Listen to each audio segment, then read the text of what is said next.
அங்கண் மாங்காலத் அரசர் அபிமான பங்கமாய் வந்துநின் பள்ளிக்கட்டில் கீழே செங்கமிருப்பார்போல் வந்து தழை பெய்தோம் கிங்கிணி வாய்ச்செய்தா தாமரை பூப்போலே செங்கண் சிறிதே எம்மேல் விழியாவோ திங்களும் ஆதித்யன் எழுந்தாற்போல் அங்கண் இருண்டும் கொண்டும் எங்கள் மேல் நொக்கொது ஏல் எங்கள் மேல் శాపం ఇழுందు ఏలోరెంబావాయ్.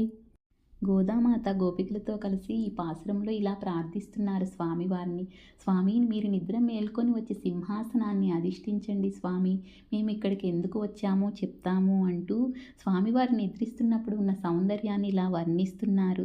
స్వామి, వికసించని కమలాలు వంటి కళ్ళు తెరిచి వచ్చి సింహాసనాన్ని అధిష్ఠించండి అంటూ శ్రీరాములు వారు నిలబడి ఉన్నప్పుడు ఉన్న సౌందర్యాన్ని వానరులు దర్శించుకున్నారు అని, విశ్వామిత్రులు వారు స్వామి నిద్రిస్తున్నప్పుడు ఉన్న సౌందర్యాన్ని దర్శించుకున్నారు అని చెప్తూ గోపికలు ఇలా చెప్తున్నారు.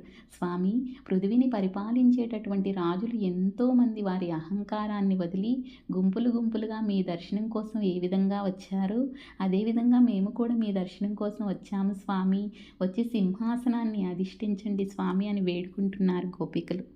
రాజులు వారి రాజ్యాలకి ఎంత రాజ్యాధిపతులైనప్పటికీ స్వామివారి అనుగ్రహంతో అది సాధించగలిగాము అని వారి అహంకారాన్ని వదిలి ఎలా స్వామివారి దర్శనం కోసం వచ్చారో అదేవిధంగా మనం ఏది సాధించినా భగవంతుడి అనుగ్రహంతోనే మనం సాధించగలిగాము అని భగవంతుడికి శరణాగతి అయిపోవాలి అని అర్థం వచ్చే విధంగా ఎంతో గొప్పగా గోదామాత ఈ పాసురంలో చెప్పారు.